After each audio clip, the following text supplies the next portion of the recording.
ሰላም ሰላም እንዴት ናችሁ? የደስ ወልድ ቤተሰቦች እኔ እግዚአብሔር ይመስገን ደህና ነኝ። በያላችሁ በሰላማችሁ ይዛ ዛሬም እንደተለመደው በአንድ ጠቃሚና አስተማሪ ርዕስ ተመልሻለሁ። በዚህ ቪዲዮ ለእናንተ ልነግራችሁ የፈለግኩት ስለ ፖስት ፒል ወይም ደግሞ ድንገተኛ የእርግዝና መቆጣጠሪያ መድኃኒት ምንድነው? መቼ ይወሰዳል?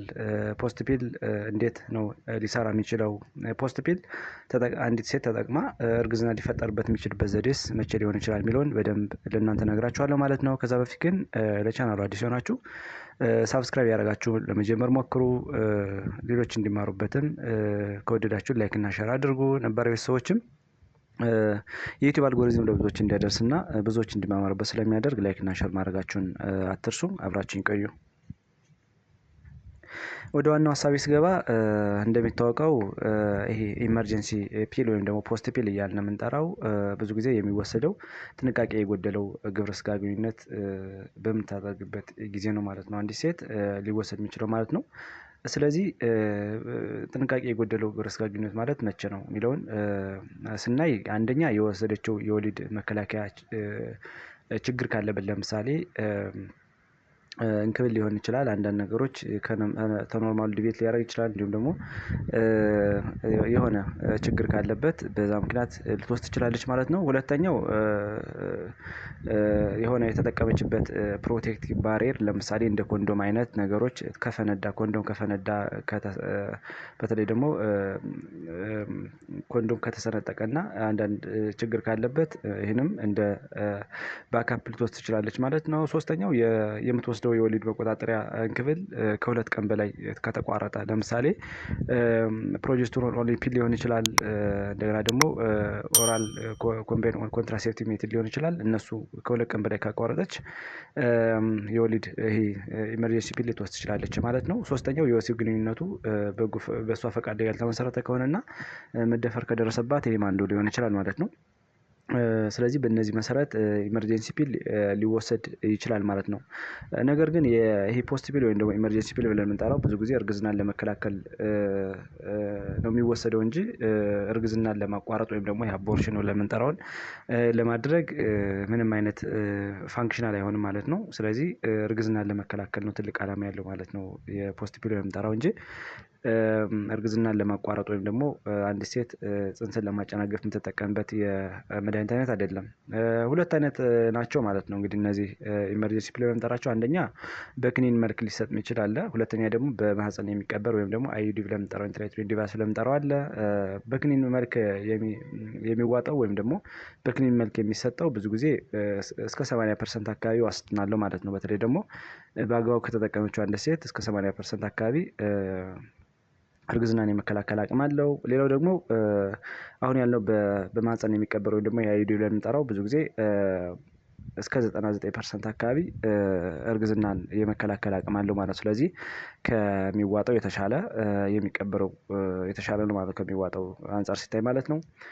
ሌላው ፖስት ፒል እንዴት ነው ሊሰራ የሚችለው? ፋንክሽናሊቲው እንዴት ነው የሚለውን ስናይ አንደኛ የሴት የዘር ፍሬ እንዳይለቀቅ ማድረግ ነው። በተለይ ደግሞ ብዙ ጊዜ እንቁልጤ ወይም ደግሞ ኦቫሪ እንቁላል አመርታ ወደ ቱቦ ወይም ደግሞ ወደ ኦቪዳክት ፋሊፒያን ቲዩብ እንዳትለቅ በማድረግ አንዱ ትልቅ ሚና አለው ማለት ነው። ስለዚህ የእንቁላል እንቅስቃሴን ስታግናንት ማድረግ ነው ማለት ነው። ሁለተኛው የወንዷና የሴት የዘር ፍሬ ጆይን እንዳያደርግ ወይም ደግሞ ዛይጎት እንዳይፈጠር መከላከል ነው ማለት ነው።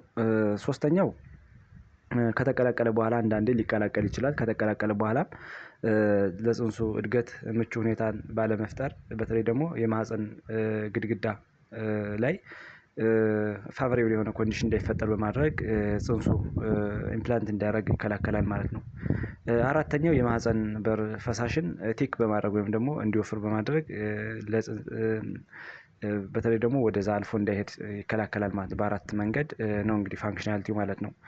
ከዚህ በተጨማሪ ፖስት ፒል አንዲት ሴት ተጠቅማ እርግዝና ሊፈጠርበት የሚችለው መንገድስ መቼ ነው የሚለውን ስናይ የመጀመሪያው በሰዓቱ አለመውሰድ ነው። ብዙ ጊዜ ታይም ዘ ሞስት ኢምፖርታንት ፋክተር ነው ማለት ነው። በተለይ ደግሞ እንደሚታወቀው እስከ 5 ቀን ወይም ደግሞ እስከ 120 ደቂቃ መድኃኒት መውሰድ እንደምትችል ጥናቶች ያስረዳሉ። በተለይ ደግሞ ነገር ግን እየዘገየ ሲሄድና ታይሙ እየበዛ ሲሄድ ለእርግዝናውን የመቆጣጠር አቅሙ እየቀነሰ ይሄዳል ማለት ነው። በተለይ ደግሞ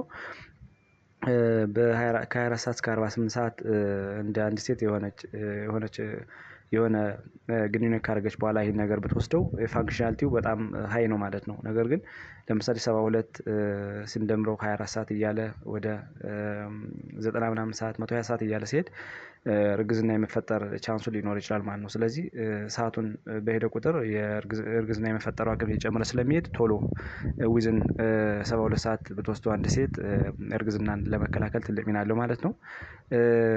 ሁለተኛ ደግሞ ፖስት ፒል ወስዳ አንድ ሴት ማስመለስ ካለ በተለይ ደግሞ ዊዝን 1 ሀወር ወይም ደግሞ ከሚወጣ በአንድ ሰዓት ውስጥ ማስመለስ ካለ የሆነ እርግዝና የመፈጠር ቻንሱ ሊኖር ይችላል ማለት ነው። ሌላው የሰውነት ክብደት ጋር ተያይዞ ማለት ነው። በተለይ ደግሞ ክብደታቸው በጣም ከፍተኛ የሆኑ ሴቶች ብዙ ጊዜ ይሄ የሚዋጣውን ሲወስዱ እርግዝናን ለመቆጣጠር በጣም ከባድ ይሆናል ማለት ነው። ስለዚህ እነሱ በማህፀን የሚቀበረውን ወይም ደግሞ ይሄ አዩዲ ብለን የምንጠራው ኢንትራዩተራይን ዲቫይስ ብለን የምንጠራውን ወይም ደግሞ ማህፀን ላይ የሚቀበለውን ባሪየር ቢጠቀሙ የተሻለ እርግዝናን የመከላከል አቅም አለው ማለት ነው። አራተኛ ልጅቷ ውጻት ላይ ከሆነች በተለይ ደግሞ ኦቭሌሽን ስቴጅ ላይ ከሆነች ጽንስ ሊፈጠር ይችላል ማለት ነው። ምክንያቱም ቅድም እንዳልነው እንግዲህ ፒሉ እርግዝና መከላከል እንጂ እርግዝና ለማቋረጥ አያገለግልም ብለናል። ስለዚህ በተለይ ደግሞ አንዲት እናት የወር አበባ ጨርሳ ከ12 እስከ 14ኛው ቀን ሴክስ የምታደርግ ከሆነ ፖስት ፒል ብትወስድም እርግዝና እንዳይፈጠር የመከላከል አቅም በጣም ዝቅተኛ ይሆናል ማለት ነው። ስለዚህ እንቁላሏን ቁልጤ ውስጥ ወይም ደግሞ ዝግጁ ስለምትሆን ቶሎ የወር አበባ አንዲት ሴት ካየች በኋላ ከ12 እስከ 14ኛው ቀን ሴክስ የምታደርግ ከሆነ አሁን ያልነው ፖስት ፒል ላይሰራ ይችላል ማለት ነው። ስለዚህ እርግዝና የመፈጠር አቅሙ ከፍ ይላል ማለት ነው። ሌላው ፖስት ፒል እንግዲህ ከወሰደች በኋላ እንደገና ጥንቃቄ የጎደለው ሴክስ የምታደርግ ከሆነም ይሄም ለእርግዝና ሊዳርጋት ይችላል ማለት ነው። ስለዚህ እነዚህ ነገሮች ካሉ ለዚህ ምክንያት ሊሆን ይችላል ማለት ነው። ስለዚህ ከዚህ ጋር ለመጨመር ያህል ብዙ ጊዜ ፖስት ፒል የተለያዩ ሳይድ ኢፌክቶች አሉት። አንዲት እናት ተወሰደች በኋላ ለምሳሌ ኖዣና ቮሚቲንግ ሊኖር ይችላል ወይም ደግሞ ማስመለስ እና ይሄ ኖዣና ቮሚቲንግ ሊኖር ይችላል። አንዳንዴ ያስመልሳቸዋል እናቶችን አንዳንዴ ደግሞ ያለመመቸት ስሜት በተለይ ደግሞ የሆድ አብዶሚናል ክራምፕ መረበሽ ምናምን ሊኖር ይችላል። ከዚህ በተጨማሪ ብረስት ፔን ወይም ደግሞ የጡት መወጠር እና የጡት ህመም ሊኖር ይችላል ማለት ነው። ሌላው ራስ ምታት ነው ወይም ደግሞ ሄዴክ ሊኖር ይችላል ማለት ነው። ከዚህ በተጨማሪ የወር አበባ እንዲዘገይ ምክንያት ሊሆን ይችላል ማለት ነው። በተለይ ደግሞ ብዙ ጊዜ አንዲት እናት በአንድ ወር ውስጥ ከሁለት በላይ ፖስት ፒል እንድትጠቀም አይፈለግም ማለት ነው። ብዙ ጊዜ ፖስት ፒል አዘውትራ የምትወስድ ከሆነች የተለያዩ ችግሮች ልታደርግ ትችላለች ማለት ነው። ይሄ ደግሞ እንግዲህ የወር አበባ ሊዘገይ ይችላል ማለት ነው። ነገር ግን ፖስት ፒል ብዙ ጊዜ እንደ ዋነኝነት የእርግዝና መከላከያ ዘዴ ተደርጎ አይቆጠርም። ምክንያቱም ለኢመርጀንሲ ነው የሚሰጠው እንጂ ሌሎች ከዚህ የተሻሉ ሴፍ የሆኑና በክንድ የሚቀበር በመርፌ የሚወጋና በሚዋጣ አይነት ስላለ የእርግዝና መከላከያ መድኃኒት እነዛ መውሰድ ከዚህ የተሻለ አድቫንቴጅ ስላለው እነዛ መውሰድ አሪፍ ነው። አሁን እንዳልነው በወር ውስጥ ከሁለት በላይ የምትጠቀም ከሆነች አንድ ሴት የተለያየ ችግር ሊደርስባት ይችላል ማለት ነው። ስለዚህ ጥንቃቄ ማድረግ አስፈላጊ ነው ማለት ነው። እንግዲህ ተወደዳችሁት ይሄን ቪዲዮ ላይክ እና ሼር እያደረጋችሁ የተለያዩ ሰዎች ይሄንን ቪዲዮ አይተው እንዲማሩበት በማድረግ ትልቅ ሚና ስላለው ላይክ እና ሼር ማድረጋችሁን አትርሱ። ባይ ባይ።